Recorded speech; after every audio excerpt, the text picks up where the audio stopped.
Congratulations. You have returned to the hallway that never stopped waiting. The air is faintly blue, filled with the sound of soft electricity breathing through cracked lights. Every surface hums with patience, as though the building rehearses the moment your shoes touch the floor again. You do not remember locking the door behind you, yet it closes on its own with a sigh of recognition. The corridor stretches longer than before, lined with mirrors too tired to be honest. Each reflection shows you a heartbeat ahead, as if you are being gently rehearsed by memory. The floor beneath you remembers the weight of a different body, the way a record remembers its song. Dust trembles when you step, forming small circles like forgotten punctuation. In the distance, a faint chime echoes, the sound of an elevator that has not moved in years. You follow because it feels impolite not to. The lights flicker in polite applause. A paper tag flutters from the ceiling, spinning on a thread. The number on it counts backward from 10. You keep walking and it reaches 7, whispering the syllable of your name between each drop of sound. The mist thickens until even your breath feels secondhand. There is something kind about the silence here, like a lullaby humming from another floor. You find a locker half open, its door bent, its inside lined with yellowed notes that read tomorrow, tomorrow, tomorrow in different handwriting. You touch one and it sticks to your finger.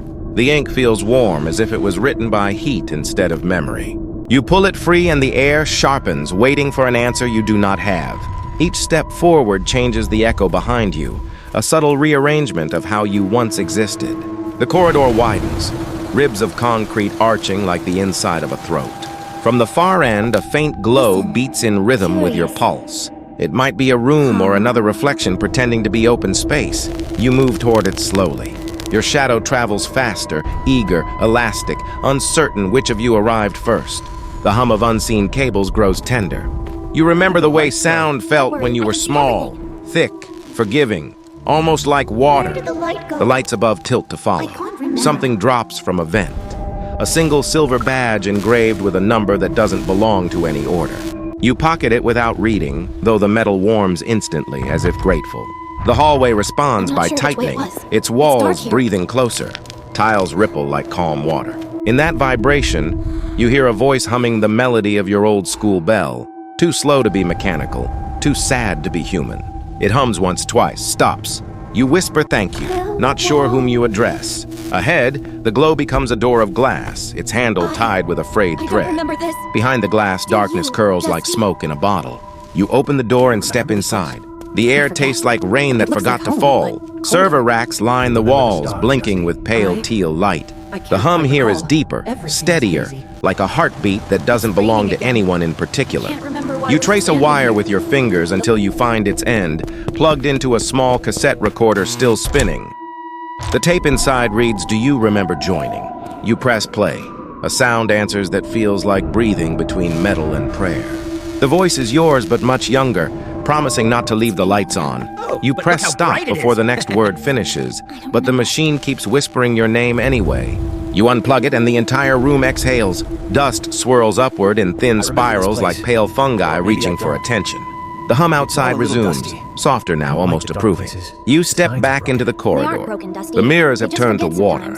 Each one ripples with faces you almost recognize, eyes half closed, waiting for your confirmation. You touch the nearest surface, and the reflection tilts its head, smiling in a way that feels like forgiveness. Behind it, another corridor continues brighter, endless. For a moment, you think about crossing, but the water pulls back and solidifies again, denying entry. A faint sound of dripping begins at your feet. You look down to find small puddles forming around every print of your step. The water is clean but heavy, like melted glass. You walk, and each footprint glows briefly before fading. The ceiling hums like low thunder, yet the storm never comes. You find yourself at a stairwell descending into a lightless floor.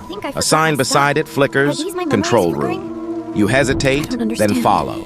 The stairs count for you, whispering numbers that do not belong to arithmetic. At the base, the door waits half open, breathing the scent of metal and humidity.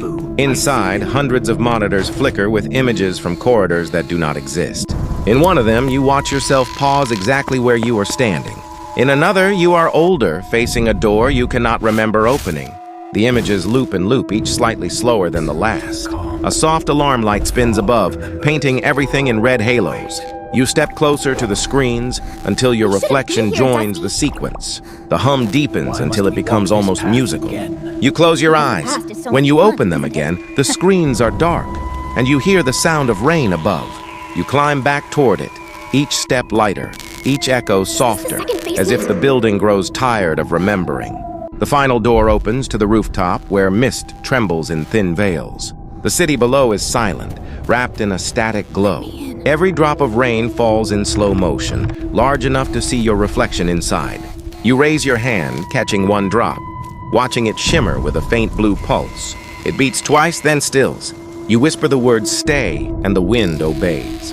The corridor below answers with one last echo of your footsteps, fading in reverse order, until silence returns.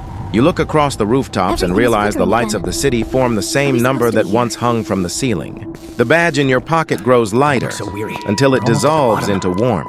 For the first time, you feel the hallway exhale completely, its patience spent, its memory satisfied. The mist folds itself away, revealing a single clean door standing on the rooftop without hinges or frame.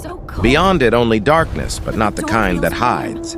You step toward it, knowing the sound of your shoes will stay behind, carved into the floor like a small, eternal rhythm. And as the door closes behind you, the building finally forgets the sound of walking, or maybe it just learned to keep it safe.